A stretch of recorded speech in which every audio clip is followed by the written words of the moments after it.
शिवसैनिकांमधला उत्साह हा दरवर्षी वाढतोय, कारण आम्हाला आमच्या मनासारखं खंबीर, हिंदुत्ववादी आणि बाळासाहेबांच्या विचारांशी निष्ठा राखणारं नेतृत्व एकनाथजी शिंदे साहेबांच्या रूपानं मिळालेलं आहे।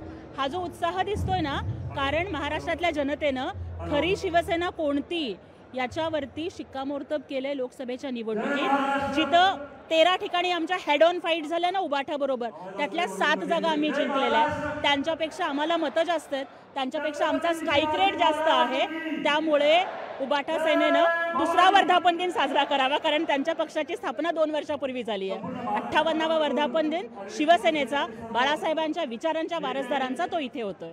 शिवसेना शिंदे साहेबांच्या नेतृत्वामध्ये जेव्हापासून आम्ही गुवाहाटीला गेलो, जाऊन परिवर्तन केलं, त्या दिवसापासून आम्ही शिवसेनेसोबत आहोत।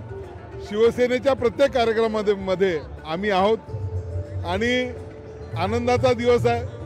माननीय बाळासाहेबांनी जे विचार, सर्वसामान्यांच्या विकासाचा जो विषय होता तो शिंदेसाहेब पुढे नेत आहे आणि हे सगळं या परिवर्तनाचे एक महत्त्वाचे घटक 50 मध्ये आम्ही असल्यामुळे त्याचा आम्हाला आनंद आहे।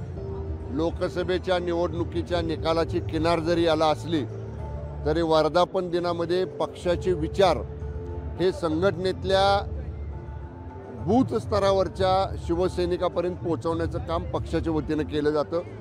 पक्षाचे मुख्य नेते आदरणीय एकनाथजी शिंदे साहेब, जे राज्याचे माननीय मुख्यमंत्री आहेत, ते आता एकूणच सगळा 2 वर्षाच्या कार्यकामाचा या ठिकाणी आढावा आणि येणाऱ्या काळात पुढच्या वर्षभरामध्ये कशा पद्धतीनं बूथ स्तरावर शिवसैनिकांनी काम करून संघटना मजबूत करायची, या सगळ्या गोष्टींचं मार्गदर्शन माननीय शिंदेसाहेब आजच्या वर्धापन दिनामध्ये करतील। बाळासाहेबांचा खरा विचार सर्वसामान्य जनतेपर्यंत पोहोचवण्याचं काम आणि हिंदुत्वाचा खरा वारसा जपण्याचं काम माननीय शिंदे साहेबांनी केलेलं आहे। आपण जर पाहिलं तर या लोकसभेच्या निवडणुकीमध्ये अल्पसंख्याक आणि काही प्रमाणामध्ये इतर मागासवर्गीय मतदार हा समोर जात असताना खऱ्या अर्थानं हिंदुत्वाचा विचार जोपासणारा नेता म्हणून शिंदे साहेबांकडे पाहिलं जातं आणि मतदारांनी त्यांच्या बाबतीमध्ये कौल दिलेला आहे।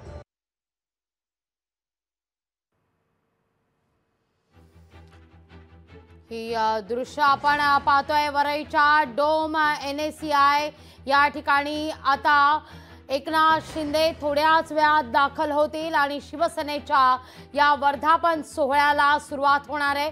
त्यापूर्वी सांस्कृतिक कार्यक्रमांची रेलचेल या ठिकाणी पाहायला मिळते, तर तिथं षण्मुखानंद परिसरात देखील आता शिवसेना उद्धव बाळासाहेब ठाकरे पक्षाचे नेते, खासदार, आमदार दाखल होण्यास सुरुवात झालेली आहे। लोकसभा निवडणुकांमध्ये शिवसेना उद्धव बाळासाहेब ठाकरे पक्षाला मिळालेल्या यशानंतर हा मेळावा होतोय।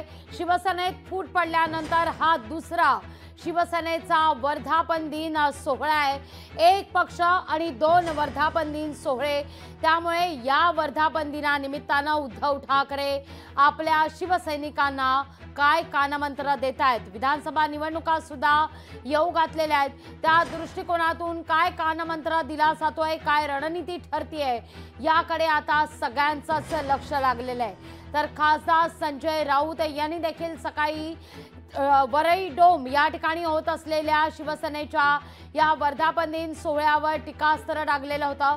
त्याही अनुषंगानं या षण्मुखानंद सभागृहात काय चर्चा होते, काय पडसाद उमटतायत, काय वक्तव्य केली जात आहेत, याकडे देखील सगळ्यांचंच लक्ष लागलेलं आहे। विशेष म्हणजे 19 जून 1966 बरोबर 58 वर्षांपूर्वी शिवसेनेची ही स्थापना आजच्या दिवशी झाली आणि आज शिवसेना 58 वर्षांची होती।